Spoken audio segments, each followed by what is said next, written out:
side. We're gonna do all the things. So we're gonna focus on hip flexion a little bit, quad a little bit, rotation a little bit, lateral motions a little bit, all the goodness. So to begin with, we are going to grab a towel. You're gonna roll it up. You can also grab a foam pad like I have. This is gonna go under your knee. You're gonna come into a half kneeling position. And the first step in starting this correctly is making sure your pelvis is in the right spot. So you're going to get your hip into a fully extended position. Then you're going to rock back and rock forward through your pelvis. So it's almost like you're tilting up, tilting back until you get right in a neutral position. And then I'm going to have you squeeze gently through this back hip, this back glute. Now that's automatically going to make you feel some feels in your front down leg, and that is intended. So that positioning with that recruitment back here is going to lengthen out the quad, lengthen out the hip flexor that crosses over that joint, and it's going to allow us to hold a stretch position while we then target those deeper hip flexor muscles.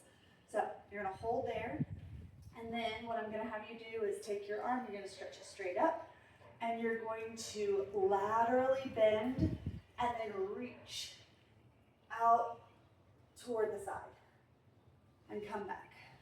Laterally bend and reach. You're going to do this 10 times. Laterally bend and reach. It's the iliopsoas, it's two muscles, connects into the deeper pelvis and then into your spine at an oblique angle. So to get those hip flexors, we really need to put our body at a lateral oblique angle as well, so we can lengthen the fibers, take it to its end range, really get some nice mobility through that. You're also going to feel some oblique mobility too, and that is totally fine. Getting some extra bonus muscles thrown in to start. Once you get to 10, you're going to switch sides. So again, you're going to rock back and forth. You're going to find your neutral position. You're going to tilt forward through your pelvis, tilt back. You're going to find the middle of that range to know you're in fully extended and fully neutral position through your pelvis and hip. So then you're going to squeeze this back glute, keeping your positioning through the joint. And you're going to feel your quad and hip flexor in the front really start to speak. Really get lengthened. You're then going to stretch up your left arm, laterally bend over to the side and reach. Hold there for half a breath and come back.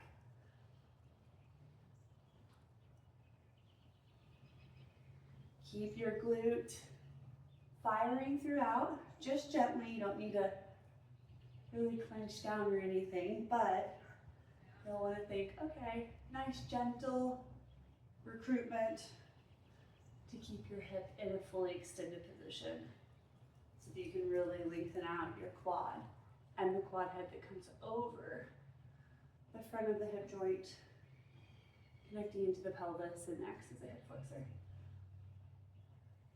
Rock, laterally bend, reach, reach, and reach. Okay, once you get to 10, you can set your foam pad or your roll towel over to the side. We're going to do some Cossack squats now. I'm going to get you into a very wide split position, and you're going to turn your toes out just gently, so almost like an extended goblet squat position or starting position.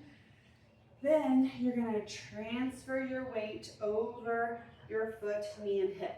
Now what I want you to do is think about, as you're transferring that weight over, all the joints stay stacked. They won't end up being like this, most likely, but we want to start in that position to get everything recruited nicely and everything on this side lengthened nicely. So transfer weight over. I'm going to have you come down further, drop your hand, and rotate up. So to start, you're going to have your hand on the outside, not on the inside, and you're going to be in that lateral lunge position. And then push yourself back up here. As you go over, you should feel lengthening in your adductor, and I want you to think about sitting back as you lunge over too. So it's not just about letting that knee transfer for forward fully and then coming down. It's about all the joints kind of compressing together and your weight being evenly distributed in the posterior angle or direction and in the anterior direction. So you're gonna have glute back, knees gonna be about over toes, and then you're gonna sink down. You're gonna reach down to the ground and rotate up. Have your eyes follow your hands so you get full rotation through your spine, and then back up. You're then gonna transfer over to the other side, stack those joints, hand goes down, rotation goes up, back to the rotation, or back, reversing that rotation, then stand up. We're gonna do 5 of these on each side. As you feel comfortable, I'm gonna have you start to transition a little bit deeper into this motion. So you're gonna transfer over, you're gonna put your hand this time on the inside of your foot. You can come onto the ball of your foot just a little bit more, getting more of a stretch through your adductor and more rotation through your spine. So this opens up your ability to mobilize the area a little bit more. So again, you're gonna come down. It's okay if you lift off that heel just a little bit, although we want you to keep it down if possible. And then rotate up, and then back up. So our goal here again, lengthen out this adductor. Make sure the weight is directly down in the ground through all joints. Hand on the inside, full rotation through the spine. Coming back up by pushing through the grounded leg. Back over, lengthen through the adductor, rotate through the spine. I didn't mention this before, but your arm, by being on the inside, actually blocks your knee from transferring in. So that is a good thing to consider while you're doing this. The thing stays in nice alignment, and we use those tactile cues to encourage that. Get on this down motion. You can see that I'm a little bit more limited. It's a theme on the left side. My heel pops up a little bit more on this side. I'm trying to keep that heel down. Encourage you to do the same. Try to get that mobility through your ankle joint, that dorsiflexion. But if it comes up a little bit, but you're able to get a better adductor stretch in this position, still move through that range and into that lower range. Just try to drive your heel to the ground as you're doing so you're encouraging in-range mobility through your ankle, as well as getting full lengthening through your adductor. All right, so after you've gone through 5 on each side, we're going to transition to a 90-90 kneeling position. We're gonna get some good glute max mobility, take it through its full range, and our hip rotation again. So this is one of those variations from the 90-90 that we've done before. You're gonna get into your your shin box position, where you have a box drawn out with your legs if you were to connect knee and heel. Your front shin is going to stay parallel, and this time what we're going to do is we're going to rotate over, and then you're going to transfer your body weight forward. So you're going to lean forward, keeping your chest high, and you're going to lift up. So you're lifting up, fully extending through this back hip. You're then going to slowly lower back down, and you're going to transfer over, you're going to rotate over. I'm keeping my hands out in front of me. You can totally keep your hands behind you if you feel more supported. I want you to still get the challenge of full rotation and the challenge of full extension as you come up. But if you need to keep yourself a little bit more stabilized to be able to kind of hit that sweet spot between a challenge but not too much where your mechanics are getting funky, please do that. But the next step up would be to keep your hands off of the ground so you are reducing that stability factor and asking your body to do more of that challenge. But you're going to, again, lean chest forward, lean, lift up, slowly lower back down, switch over. You're doing 5 on each side. Lean, chest high, lift up this left side. And then back down. Slowly coming back down, not feeling yourself kind of impact the ground in any intense way. It's just a soft landing. So lean forward, position your leg if you need to reposition it. all the way up into full extension, slowly back down, rotating over, fully extended,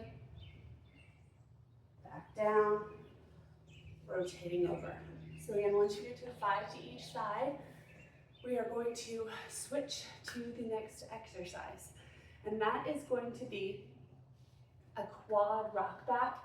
Now I have my box out to replicate the wall, but you'll need a wall or a similar rounded, probably 3-foot tall item. You can use a bench. Like in the gym, you can use a bench, but it needs to be one that doesn't shift.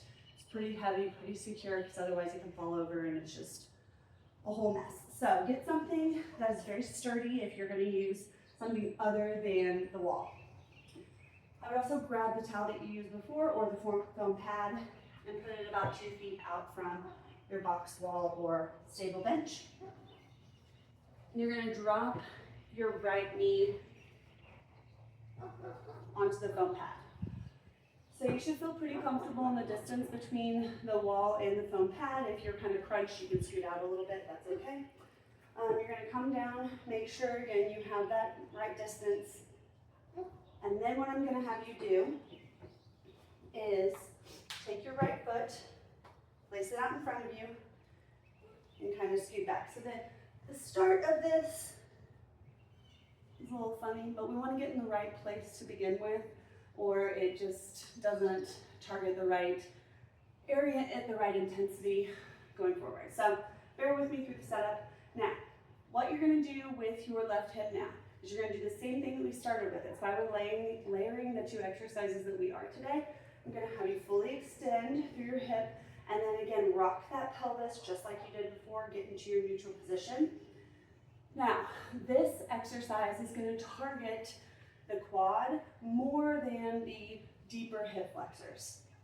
And what you're going to do is you're going to take your right foot, you're going to keep your pelvis in the same position, and you're going to slowly press through your heel to get yourself a little bit further back towards the wall, and then you're going to come out of it, giving yourself a little bit of a break. Press, come out of it. Press, come out of it. Now it is a common tendency, because the old style of stretching the hip flexor was very much like pushing your hips forward, leaning and translating your body weight forward. It is very common for people to fall into that by pressing their hips forward in the anterior translation of this motion. Please do not do that. Keep your pelvis, keep your hips in the same position. Everything should be rigid, and you should just rock through 10 on each side. So you can see I'm a little bit wobbly. It is because my foot was too far into the midline of my body, and it was causing a really big stability challenge for me. So just get a wider stance. So you should have between your knee and your heel, there should be about 12 inches of width. I think I found a new stability exercise for us. So once you get to 10, you're going to switch sides. So right knee goes down, left knee goes forward, toes are on the wall, nice and supported. You're going to go to full hip extension, then you're going to rock, get your neutral position. You should feel quad when you hit that neutral spot, and then you're rocking back, pressing through the heel of the left side, and then letting yourself come out of it. Pressing back, letting yourself come out of it. Now you can see I started with my toes on the box. If you feel like you need a little bit more intensity on either side, you just scoot yourself back a little bit, and put more of your foot flush on the box or wall, and then go through the motion again. The closer you get to your heel, the lower the angle gets through your knee, so the less angle in the knee, the more stretch through the quad. So just keep that in mind as you're finding your Goldilocks spot with your foot on the wall. Again, we're not pressing our hips through our hips. That force isn't coming from our hips as we're transferring our weight forward. We're just releasing the stretch that we're getting in the backward motion, some posterior motion.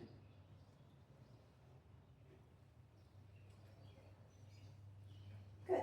Once we get to 10, you can put your foam pad or your towel over to the side. We're going to do a variation of a child's pose position and end with that nice neuromuscular input, calming input. So we have done wide leg child's pose before to get adductors. If you feel like your adductors are particularly tense and tight, I would suggest doing that. If they are not, instead of that position, once you become more of a traditional child's pose, we are bringing your tush down to your heels and you're reaching your hands out in front of you. Head and chin are tucked. Once you're here, I'm going to have you do a lateral lean through your upper body. Again, kind of targeting those iliopsoas tissues, especially the iliacus. And the oblique muscles too, you'll get some of those. And then we're gonna throw in a bonus today. I'm gonna have you take your hands and just turn them out and then turn them back in. Turn them out, palms up, turn them back in. Slow and methodical, I'm gonna have you do 10 of these. So this actually changes the positioning of the humeral head inside the shoulder acetabulum, or the ball and joint in your shoulder, the ball and socket joint of the shoulder. It's going to change your arm bone's position in that socket, and it's going to shift the attachment points in regards to where they lie in space, not where they're attached on the bone, so that you can get some mobility through your lats, which come down, connect to our fascia, and our fascia connects to our pelvis. So this is one of those that we're gonna switch sides now. So you're gonna reach over to the other side, and then we're gonna do the same thing. So this is one of those exercises that really just targets the connectivity of our upper and lower body. And again, brings us to a more calm, relaxed state, letting us breathe through an easy, relaxed position.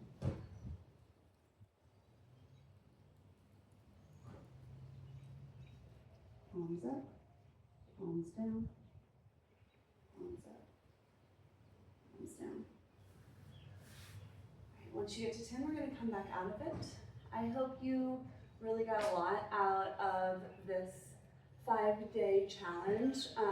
My goal was to show you all a few new exercises that we could layer into our strength programming and walk you through form, making sure you feel confident with them going forward. I hope we accomplished that, and I hope that your hips really feel awesome now too. So these will be up and posted to our strength app as well as our YouTube page until they're not useful anymore. So if you all are getting good results from it, if you all are wanting to use it in future, please let me know, and I will keep things up and available for you.